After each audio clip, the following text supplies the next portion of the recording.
आज आपण कोबीचे भजी कसे बनवायचे ते बघणार आहे। त्यासाठी मी हा कोबी घेतला आहे, थोडा सफेद दिसतोय कारण आतमधला घेतला आहे मी, उरलेला जो कोबी होता छोटासा तो वापरला आहे। तो एकदम पातळ असा बारीक कापून घेतला आहे। त्याला थोडंसं मीठ लावून घ्यायचं आहे, पाव चमचा सुके मसाले टाकायचे, हळद, लाल तिखट टाकले, 1 चमचा गरम मसाला, आले लसणाची पेस्ट टाकली मी घरीच बनवलेली आहे, 1 चमचा तांदळाचं पीठ टाकलं आहे। हे सर्व लावून घ्यायचं आपल्याला। पाव चमचा ओवा टाकला आहे, कोथिंबीर टाकली आहे। हे सर्व छान असं रगडून लावायचं। कोबीमध्ये जे एक्स्ट्रा पाणी असतं ते बाहेर सोडलं जातं, मग त्याच पाण्यामध्ये आपल्याला पीठ भिजवून घ्यायचं आहे आपलं।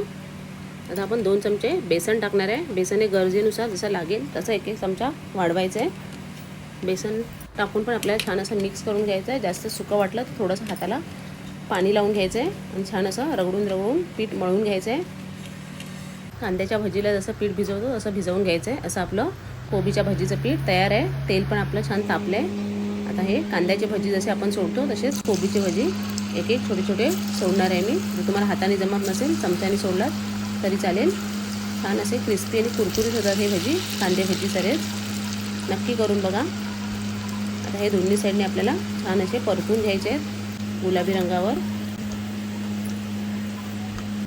गॅसची फ्लेम मध्ये थोडी स्लो करायचे, म्हणजे आतून पण छान असे शेकले जातात भजी।